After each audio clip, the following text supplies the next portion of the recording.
Happy Thanksgiving! I'm thankful for having way too many projects and way too little time. This is one of them, a Nvidia A4000 running on a Pi CM5, but you'll notice that there's no display output. We're working on that. Despite having no display output, it is giving full GPU acceleration for things like AI. This is loading a model into memory and running benchmarks. And you can see that we have 16 gigs of VRAM and it doesn't need much for this Llama 3B model.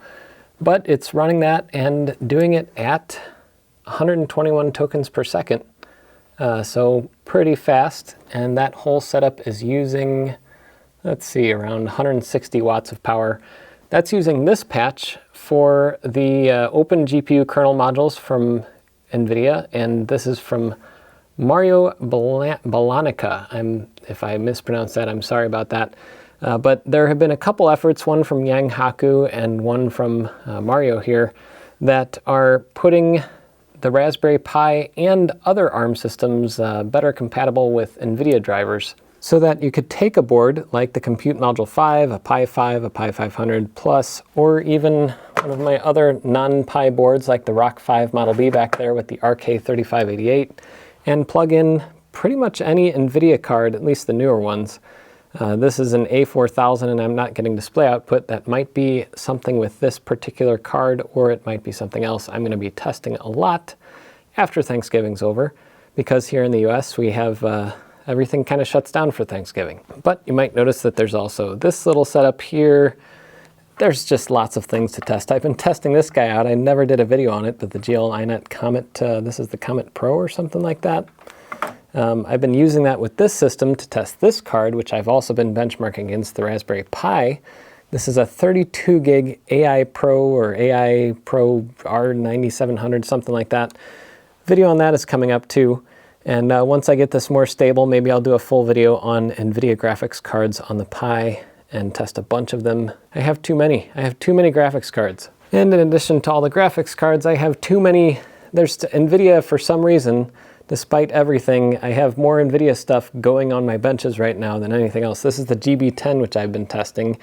And I know that some people will ask, can it run Crysis? And the answer to that, I'll leave that for the video review. But actually, I'll tell you now. Yes, it runs Crysis actually incredibly well. Crysis Remastered in Can It Run Crysis mode. Anyway, yeah, that video will be coming up too. And you're probably wondering how that's possible to run Crysis on there. Well, I showed it on this one in a short video on Level 2 Jeff. If you're not subscribed to Level 2 Jeff, go subscribe to Level 2 Jeff. I'll maybe remember to put a link to it or something. But yeah, that computer is the System76 Thelio Astra, the fastest ARM desktop computer on the planet. However, its CPU cores are not super fast. It's, it's like, it's a little faster than like a Raspberry Pi 5 per core, but it has 128 cores, so you can kind of smash a Pi that way. But it has a lot more memory.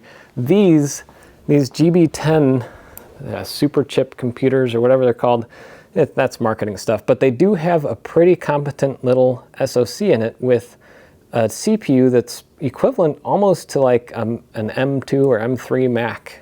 So these are good CPU cores mixed with a really fast GPU, like a 4070 series about, I don't know. Anyway, the heating system has just turned on and I need to do some more tests and wrap things up because it's getting to be the end of the day here. But I quickly wanted to mention that this is working after, this has been 5 or almost 6 years now of work trying to get any graphics card working on the Raspberry Pi. And now we have AMD graphics cards working without a hitch, Nvidia graphics cards working with, a couple caveats right now, like I don't have a screen output. And then Intel cards. I don't have an Intel card sitting here. Sorry about that, but Intel cards working too.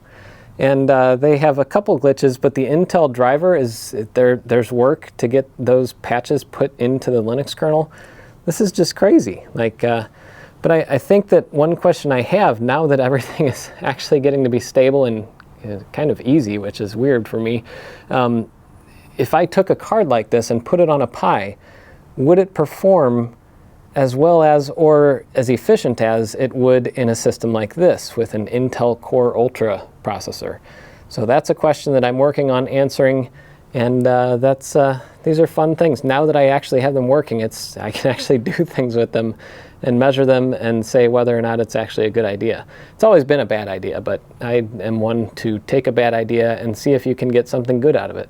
And right now, the good thing is that we have all three major brands of cards working. Most of the code changes are due to other people. This is not me doing these things, it's just me integrating stuff. And I rely a ton on the community of people who submit these patches and you know, debug them on their own, and then I can kind of test them on the Pi and give my feedback. But anyway, yeah, if you want more information, I'll put up a blog post if you want to replicate the setup, if you want to go further. I would love to see somebody get the display output working. I'm guessing it's some silly thing that I'm just missing here. But that's it. Until next time, I'm Jeff Geerling.